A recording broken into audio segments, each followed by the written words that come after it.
Timothy's story is one you won't forget, a confession that will chill you to the bone, a truth hidden beneath years of silence. But the deeper you dig, the more unsettling it gets. Was it PTSD?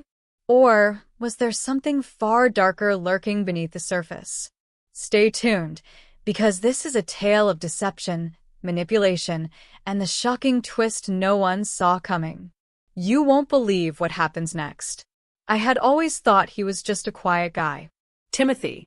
A man who never spoke much. But his eyes, they were always distant. I remember the day it happened.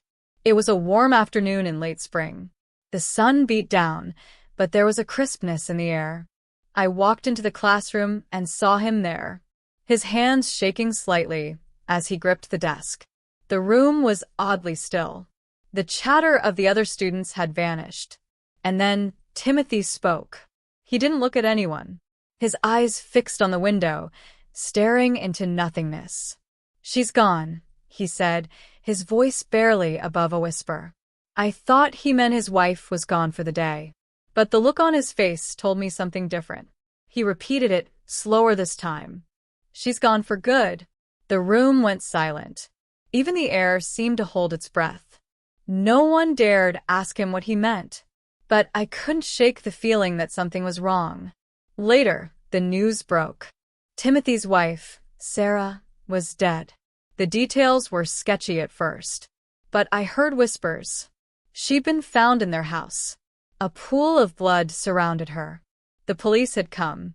They took him in. He claimed it was an accident. He said he didn't mean to do it.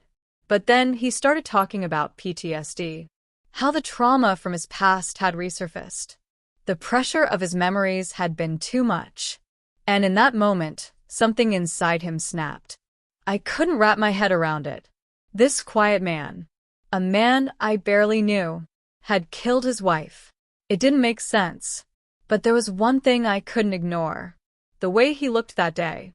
The emptiness in his eyes. It was as if he had already died too. The weeks that followed were a blur. But I kept thinking about it. Kept wondering what had really happened. And then one day, I was alone with him again. He came to me, asking to talk. He seemed different. His hands were steady now. His voice calm, almost too calm. He looked at me, dead in the eyes. "I didn't mean to," he said. But I wasn't sure he was telling the truth anymore. I didn't know what to say. His words hung in the air like smoke. It was the way he said it, too calm, too rehearsed. I just stood there, frozen. The weight of his gaze felt like a vice on my chest. He continued, as if reading my thoughts. It was the memories. They came flooding back. His voice faltered, but only for a second. I couldn't escape them. I could hear the quiet desperation behind the words. But there was something else. Something off. Something that didn't fit. I couldn't look away from him. There was a long pause. Then, his voice lowered, almost to a whisper. It wasn't just the past. My stomach churned. Sometimes I just couldn't control it. He was so calm, so eerily detached. Like he wasn't talking about the death of his wife. It was like a story to him. Something distant, something separate. I thought if I just pushed her away, things would get better, he said. I thought I could keep her safe from me. His words didn't sit right. It didn't make sense. But I stayed silent, unable to move. He stared at me, waiting for a response. I didn't have one. His next words were a punch to my gut. She wanted to leave. The admission hung heavy in the room. She was going to take the kids, leave me. The mention of children added to the darkness. I hadn't known about them. The weight of it all pressed down on me, suffocating. So I snapped. I didn't want to lose her. I could feel my heart racing. Every instinct screamed at me to leave. But I didn't. I couldn't. His confession hung in the air, thick and suffocating. My hands trembled. I tried to speak, but my voice was gone. He wasn't just talking about an accident. He wasn't just blaming the trauma. He had killed her. Coldly. Deliberately. And now he was sitting there, telling me like it was nothing. I felt the room closing in on me, the walls pressing against my chest. I couldn't breathe. It wasn't just the words he said. It was the way he said them. His eyes never wavered, still distant, empty. He was looking at me, but it felt like he wasn't really seeing me. Like I was just another part of his world he couldn't touch. He kept talking, his voice steady, as if rehearsing his own justification. I didn't want it to happen, he muttered, almost to himself. But sometimes, when the anger takes over, I recoiled, the images in my mind flashing like lightning. I didn't want to hear it. I didn't want to picture it. But I couldn't stop. The sound of her scream, the struggle, those were the thoughts I couldn't shake. What did you do to her? I asked, my voice barely audible. He looked at me, a brief flicker of something guilt crossed his face. But then it was gone, replaced by a flat, emotionless mask. I didn't mean to hurt her. I swear. His voice was almost mechanical, devoid of feeling. It felt wrong. PTSD, I whispered, as if saying it out loud would make it real. He nodded slowly, his gaze dropping to his hands. Yeah, maybe that's what it was, he muttered. Maybe it wasn't me. Maybe it was just... He trailed off, looking for the right words that never seemed to come. The silence grew louder between us. The air was thick, heavy with unspoken truths. I was suffocating. I wanted to run, to escape the nightmare unfolding in front of me. But I couldn't move. I couldn't tear myself away from the monster sitting across from me, disguised as a man. Suddenly, the door opened. A stranger walked in, an officer, his badge gleaming in the light. Timothy, the officer said, his voice firm. It's time. Timothy looked up, his expression unreadable. And just like that, he was gone. Taken away in handcuffs. The room felt colder. Empty. His confession echoed in my mind, replaying over and over again. A part of me wanted to scream, but the words never came. I was left alone, haunted by the truth of what had happened. And the terrible thought that maybe, just maybe, he wasn't the only one responsible. I stood there in the silence, the officer's footsteps fading away down the hallway. My mind raced, spinning with confusion. Timothy was gone, but the weight of what he'd said stayed with me, pressing down hard. I couldn't escape the image of his cold, empty stare. I couldn't escape the way he spoke about her death, so distant, so detached, as if it was just another thing that had happened to him. But then another thought crept in. What if his words were just an excuse? What if he really believed it was PTSD? The thought gnawed at me. I'd known him for years. We'd been in the same class, sitting side by side, exchanging occasional pleasantries. But never once did I suspect something like this. I thought about his past. The strange rumors, the whispered conversations. There had always been something off about him. But nothing that would have prepared me for this. I couldn't stop replaying everything he'd said. The way he described it, as if he had no control over his actions. But then, what kind of man kills his wife, then claims it's the trauma? Was it really the memories that drove him to that? Or was it something darker, something deeper? I couldn't understand it. The more I thought about it, the more unsettled I became. And then another thought hit me. What if he was telling the truth? What if PTSD was really the cause? The sudden realization made my stomach turn. Had he been fighting battles I couldn't see? Had the weight of his past finally crushed him to the point of no return? The questions spiraled, the answers slipping further and further away. I walked out of the classroom, not sure where I was going, not sure if I even wanted to know the truth anymore. Everything felt wrong. The world outside seemed quieter somehow, like the shadows were a little deeper, the light a little dimmer. And I couldn't help but wonder, had I missed the signs all along? Had I been blind to the darkness hiding in plain sight? The door to the outside world opened in front of me. But even as I stepped through it, I couldn't shake the feeling that I was still trapped. Trapped in his story. Trapped in the aftermath of a tragedy I had no control over. and no way of escaping. The air outside was colder than I expected. It cut through my jacket, sending a shiver down my spine. I walked aimlessly, my feet moving with no real direction. The city around me seemed unchanged, oblivious to the storm I felt inside. People bustled past me, absorbed in their own lives, their own worlds. But I felt untethered, as if I were walking through a dream. Nothing felt real anymore. Timothy's confession kept echoing in my head, the hollow way he spoke, as if he were recounting something that happened to someone else. His face was burned into my memory, those eyes so vacant, so empty. But I couldn't shake the question that plagued me now. How much of it was true? I passed a cafe, its windows fogged from the warmth inside. A couple sat near the window, laughing, sharing a quiet moment. I watched them for a moment, feeling like an outsider in their world. The contrast was striking. They were so alive, so full of hope. And I was drowning in a sea of doubt. I stopped walking and looked around. The world felt foreign now, as if I had stepped out of one reality and into another. I wanted answers. I needed to know the truth. But something inside me told me that there might not be any answers. What if Timothy wasn't the only one lying? What if I was just as guilty of turning a blind eye?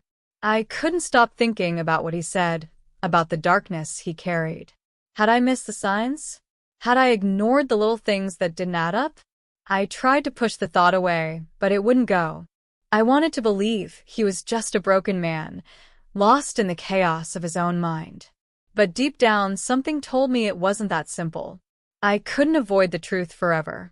And I couldn't run from what had happened. The wind picked up, tugging at my coat, pulling me forward. I walked, one foot in front of the other, but my mind was elsewhere. Somewhere dark. Somewhere I wasn't sure I wanted to go. There was a part of me that wanted to forget everything, to block it out. But there was another part, the stronger part, that needed to know. Needed to understand. What if everything I thought I knew was a lie? I had to find out. I had to know what really happened. And somewhere deep inside, I feared I wouldn't like the answer. I couldn't shake the gnawing feeling that something was wrong. Something deeper than just Timothy's confession. I tried to convince myself that I was overthinking it, that it was all too much for me to process.